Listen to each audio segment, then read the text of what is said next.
Magandang hapon mga kapatid. Our topic for today is about 2 Chronicles chapter 1, and this is about the life of Solomon. At nasabi ni Bishop kanina mga kapatid, si Solomon mga kapatid, nagnais siya na magpagawa ng isang templo para sa Panginoon. And as we all know mga kapatid, na napakagandang bagay niyan. At marami sa atin ay naging bahagi ng pagpapagawa ng templo ng Panginoon. Now, on that premise mga kapatid, the Lord is telling us that Solomon, when he was given a blessing, binigyan siya ng blessing, mga kapatid, ng Panginoon na, okay, Solomon, dahil naging mabuti ka sa akin, dahil gusto mo akong ipagawa ng templo, ask me about anything and I'll give it to you. So there was a promise, Sister Edna, that God is going to bless him. But look at this, Ate Eva. When Solomon asked God, or when God gave him a blessing to become the king of Israel, hindi basta kinuha ni Solomon. Hindi niya lang, okay, I'm hari na ako, Panginoon, I'm going to do what I have to do. The first thing that he did, mga kapatid, and listen to this very carefully, and this may help you a lot. Mga kapatid, siguro mga 20 minutes lang ako. Solomon did not just receive the kingship. He asked God to give him the knowledge and the wisdom. What does it tell us, mga kapatid, in the universal application of the biblical principles? We have to deserve before we desire. We have to deserve before we desire. Solomon, although he was in line, he was the crown prince of Israel, after he inherited the kingship to King David, his father. Pero, hindi niya agad kinuha yung leadership without him deserving or being equipped to become the king. Ganon din tayo mga kapatid sa ating mga buhay. Baka hingi ka ng malalaking blessing, hingi ka ng maraming pera, hingi ka ng mataas na mga profession, hingi ka sa Diyos ng malalaking bahay, baka hindi mo naman kayang bayaran. Nakuha niyo mga kapatid? May mga tao, Sister Ellen, na, gusto ko ng malaking sweldo. Kasi si Sister Ellen, libuwit ng Israel, malaki ang kita. Gusto ko ring malaki ang kita. Kasi yung sweldo ni Pastor Johnny, malaki ang kita. That's our desire. But do we deserve it? That's the question, Sister Presi. May mga tao gusto malaking bahay. Pag dumating ang bill ng kuryente, Ate Eva kanina dumating yung bill ng kuryente ko sa hotel, mind you, 104,000 pesos. Sabi ko, kuryente, 104,000 pesos? Yes. Gusto mo ng malaking bahay? 104,000. Kuryente pa lang yan, Ate Eva. Wala pa dyan yung bayad sa tubig. Wala pa yun. So in a way, mga kapatid, baka gusto mo ng magandang kotse. Yung iba, gusto ng magandang bag. Wala namang ilaman sa bag. Gusto lang maganda ang bag. Ang bag, 1,000 pesos. Ang laman ng bag, 10 piso. Kaya Sister Ellen, bumili ka na lang ng SM bag. Kaya Sister Presi, may mga brand na YSL ngayon. Alam mo yung YSL? Sikat na sikat yan. Ano yan eh? Ano nga ate ba yan? Yves Saint Laurent. Yung ba yun? Yung YSL, yari sa Laguna. Yun na lang ang bilhin mo. Hindi yung gustong-gusto mo laging magmagara. Eh, akala mo ang mag-ara, mahirap din yan, Brother Rocky. Yung laging posturang-postura. Eh, mahirap i-keep up. Amen ba? Kaya sabi ng Panginoon, si Solomon, hindi siya nangarap, tapos hindi naman pala niya deserve. Gusto mo ng ganitong bagay, tapos hindi naman pala para sa yan. Gusto mong mag-manager, wala ka namang kakayahan. Pwede bang gawin mo ako manager? Oo, pwede kang gawing manager, pero kaya mo ba? Yun bang sweldo ni Sister Ellen na sobrang laki, for example? Kaya mo ba yung ginagawa niya? Eh si Sister Edna, tumutulan sa alambre yan, kumakain ng apoy. Kaya mo? Kasi maraming taong ganun eh. Stop. Maraming taong ganun. Sister Christy, gustong-gusto nila yung meron ka, pero hindi naman nila kaya ang ginagawa mo. Nakuha niyo mga kapatid, yun na sinasabi ko na you have to deserve before you desire. Kaya mapapansin mo ang Panginoon at Eva, hindi agad sila pinapasok sa promised land. Bakit? Hindi pa nila deserve eh. Eh kung pupunta ka ng promised land, bumubukal ang pulot at ang gatas, papasok ka dyan, tapos hindi mo naman pala deserve, hindi mo alam. Why does it take a person a lot of years, many years, before they become a professional? Yung sina Ate Eva na mga teacher yan, I think meron pa kayo Ate Eva na meron pa kayong mga apprenticeship. Meron pang on-the-job training. Dumadaan ka sa mga pagsubok. Yung mga lawyers o mga attorneys, meron pa kami tinatawag na mga training bago ka maging full-fledged. Sinasanay. Para pag nakuha mo yung pangarap mo, kaya mong dalhin. Bakit may mga tao, Sister Presi, na mayayaman? For example, basketball player, NBA, PBA player, but after many years, in fact, kahit mga artista sa Pilipinas, marami ako nakikita na mga dating artista, tapos ngayon, wala na. Hindi nila kayang i-handle eh. Hindi nila kayang i-handle yung fame. They are not able to carry the fame and the glory and the riches. Hindi nila alam kasi hindi nila deserve. They were not equipped to handle that kind of status in life. Kaya ang pinakamaganda sa buhay, pag ikaw ay mangangarap, hihingin mo rin yung hiningi ni Solomon. Panginoon, gusto ko ito, hari ako. Pero Panginoon, hindi ko kaya. Kailangan bigyan mo muna ako, i-equip mo ako, palakasin mo ako, i-empower mo ako para magawa ko ng epektibo ang mga pinapagawa mo sa akin. Second lesson, I will jump to that. Your prayer should be in line with the anointing of God. Amen ba? Kaya Sister Ellen, huwag kang mananalangin na ganito ha. Panginoon, sana po tamaan ng kidlat yung kaaway ko. Hindi sasagutin ng Panginoon yun, Sister Ellen. Bakit? Ang panalangin mo ay sumpa sa iba. Ang panalangin ni Solomon, hindi. Ang panalangin niya, Panginoon, gusto kong ibigay mo ito sa akin para magawa ko ang calling mo sa akin. When you have that kind of prayer in line with the anointing and calling of God to you, sasagutin niya ng Diyos. Amen? Now, sinabi rin ni Bishop kanina very quickly, hiningi ni Solomon, Sister Edna, yung knowledge and wisdom. Bakit mahalaga ang knowledge? Now, knowledge is knowing the facts. But wisdom is the application of the knowledge. So, hindi sapat na, kaya marami Sister Edna sa atin ngayon, mga nahuli, I think that few days ago, I was watching unang hirit sa Pilipinas. May naaresto Ate Eva na peking dentista. May mga naaresto na peking abogado, peking doktor. Maraming ganyan. Fake. Pero mind you, Brother Rocky,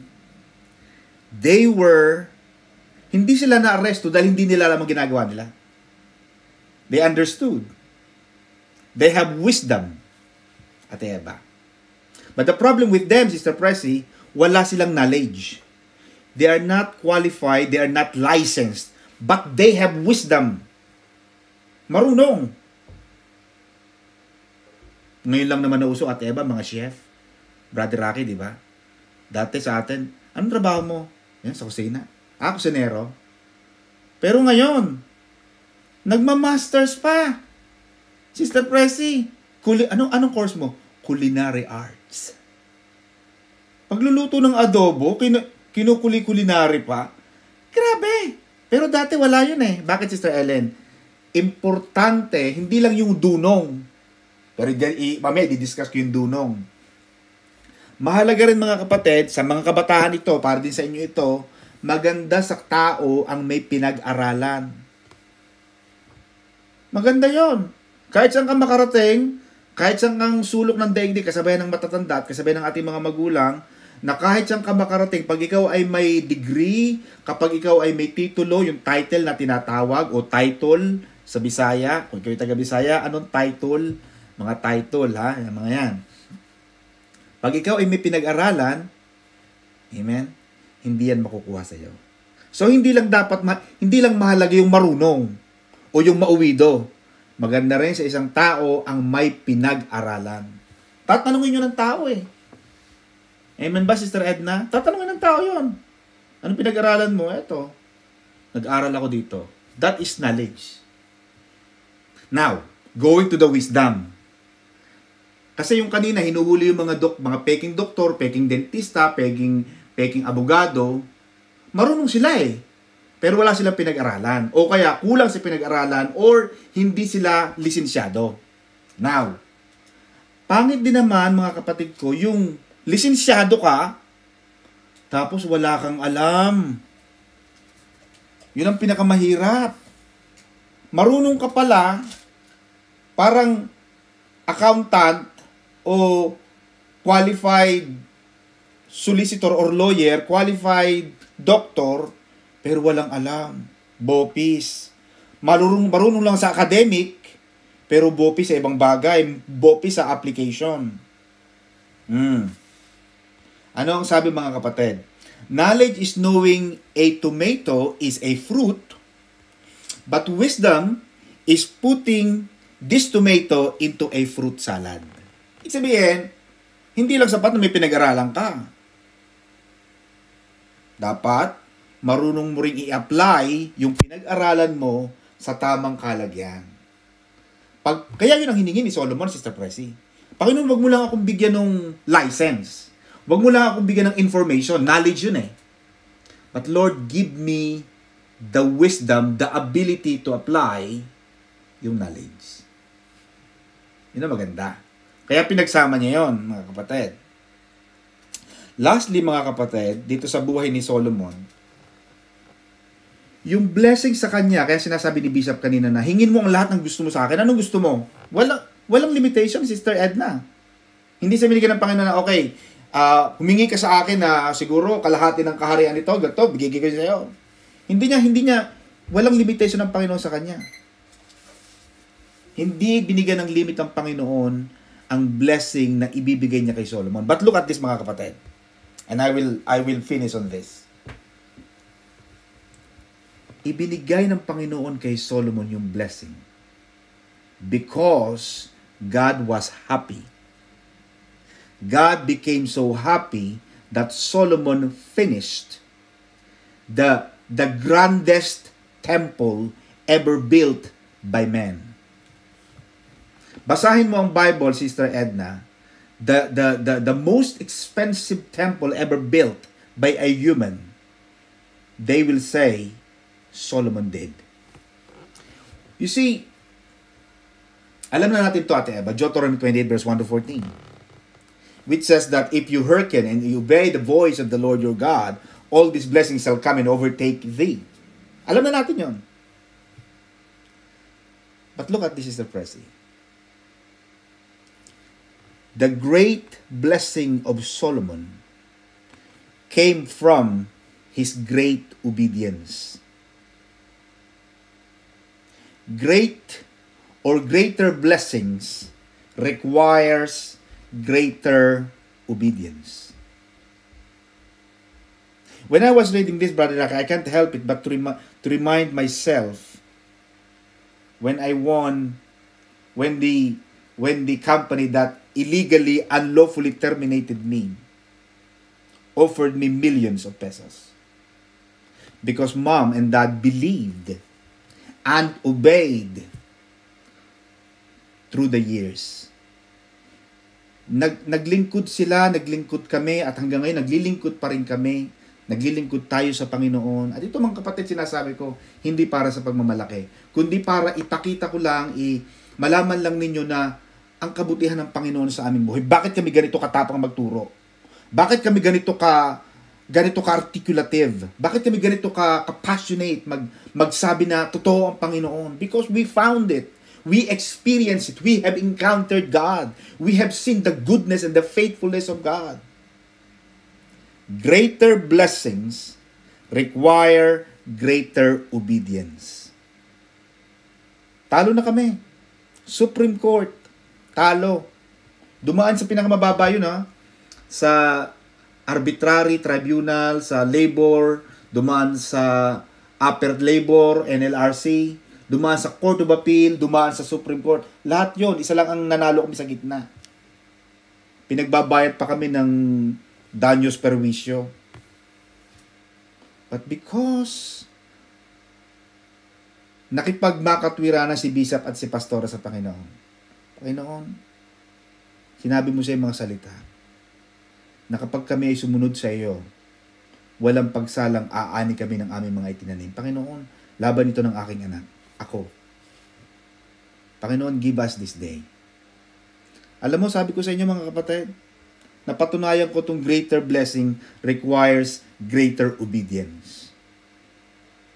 In just a matter of 2 weeks, Sister Edna, yung company na tinalo na kami sa Supreme Court, tumawag sa amin na we will pay you millions of pesos.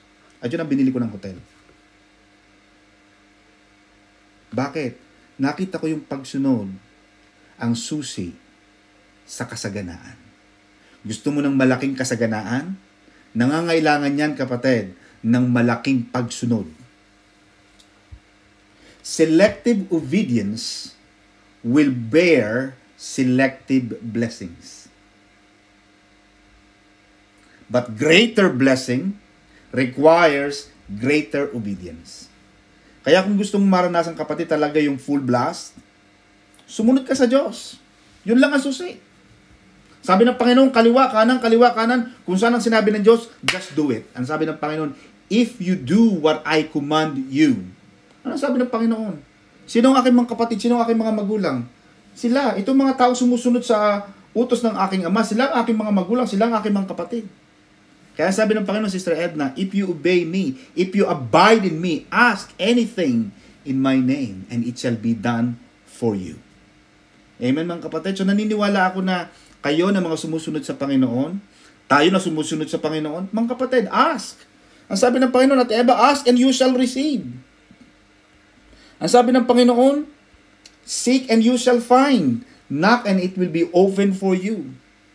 Ang sabi pa ng Panginoon, in 1 John 5:14, now this is the confidence that we have in Him, that if we ask anything according to His will, He hears us. So papakinggan ka ng Diyos. Tama ang sabi ni Bishop, and I claim it, Bishop, na meron sa atin ngayon ang humihingi, may mga hinihingi na malaking pagpapala, mga pangarap, mga dreams natin, ating mga plano sa buhay. Naniniwala ako, mga kapatid, that when you ask the Lord, God will give it to you. Amen? Palakpakan natin ang Lord. At Eva, salamat po mga kapatid, and God bless you all po. Amen.